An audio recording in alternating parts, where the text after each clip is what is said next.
في كتاب الإلحاد للمبتدئين بيقدم هشام عزمي الأطروحات الإلحادية وبيحاول إن هو يرد عليها، وتبعا لذلك هنشوف إن هو اتكلم عن الأدلة العقلية اللي بتثبت وجود الله سبحانه وتعالى وقسمها لقسمين. القسم الأول وهو دلالة الخلق والاختراع، ودي بتدل على وجود الذات الإلهية، وده اللي هنتكلم عنه النهاردة.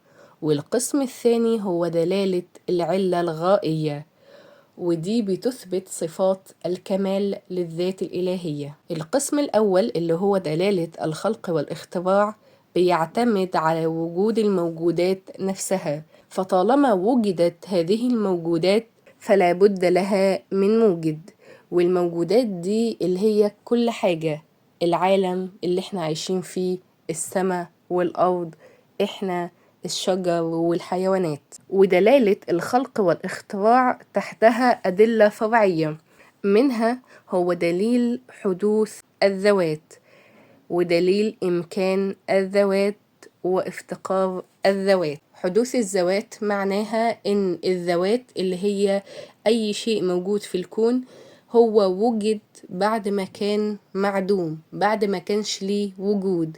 وإمكان الذوات معناه إن أي شيء في الكون ممكن يكون موجود وممكن ما يكونش موجود، يعني هو ليس واجب الوجود. وده بيعبر عنه العلماء التجريبيين بسؤال هو من أهم أسئلة الفيزياء عموما، وهو لماذا يوجد شيء بدلا من لا شيء؟ يعني ليه حالة الوجود تم ترجيحها عن العدم، وإيه هو المرجح أو مين هو المرجح؟ أما دليل افتقار الذوات فمعناه إن مادام كل هذه الأشياء موجودة فهي في حالة من التلاتة، إما أنها وجدت بدون خالق، أو أنها أوجدت نفسها بنفسها، أو أنها موجودة بخالق. فأنها تكون موجودة بدون خالق ده باطل، لأن كده مش هيبقى فيه أي مرجح رجح الوجود على العدم. وزي ما احنا شايفين إن لأ، الحاجات موجودة، فهي محتاجة المرجح اللي يرجح هذه الحالة على الأخرى.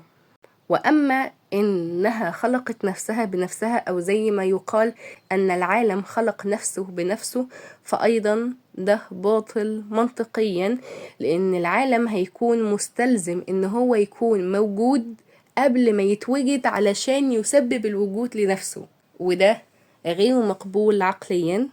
وأما الاحتمال الثالث وهو إن هي وجدت بخالق وهو الله سبحانه وتعالى، وده يطابقه الآية الكريمة أم خلقوا من غير شيء أم هم الخالقون. بعد كده عندنا دليل اسمه دليل إمكان الصفات، ويسمى برضو بدليل التخصيص. والدليل ده بيناقش فكرة ليه البرتقان برتقان مثلا، وليه التفاح تفاح، وليه الكون مخلوق بالطريقة اللي احنا بنشوفه عليها.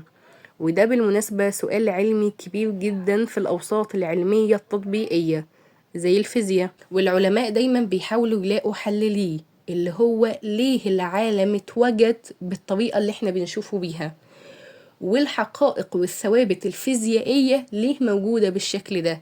ليه المية مثلا درجة غليانها 100 درجة مئوية، ليه مش أعلى وليه مش أقل؟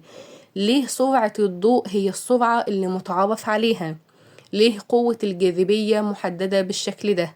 وأي قانون طبيعي بيحكم الكون، وأي قوانين فيزيائية ليه هي بهذه المقادير؟ طبعا السؤال ده علميا مفيش عليه أي رد. فدليل إمكان الصفات بيقول إن الذي اختار هذه الأشياء والذي خصص هذه الصفات للذوات هو الله سبحانه وتعالى. وبالمناسبة أي حد بيقرأ في ميكانيكا الكم أو عنده خلفية عن الفيزياء الحديثة عموما، فهو أكيد سمع عن تجربة اسمها الشق المزدوج، ودي بتكشف إن الجسيمات زي الإلكترونات والنيوترونات بتكون موجودة في موجة من الاحتمالات، يعني ملهاش مكان محدد إلا لما بيجي مراقب خارجي وبيرصدها، فده بيجبرها إنها تاخد حالة معينة وإنها تتوجد في مكان محدد. والجسيمات الصغيرة دي هي اللي بتكون الذرة، وبالتالي بتكون المادة والكون كله. معنى كده إن الكون كله محتاج لراصد، لمراقب خارجي وموجه دائم علشان يخليه بالحالة اللي احنا بنشوفها بيه. ما تنساش تعمل متابعة ولايك وشير، ولو انت على اليوتيوب تشترك في القناة وتستنى الفيديو الجديد. دي كانت حكاية دلالة الخلق والاختراع من كتاب الإلحاد للمبتدئين لهشام عزمي. نتقابل إن شاء الله في حكاية جديدة.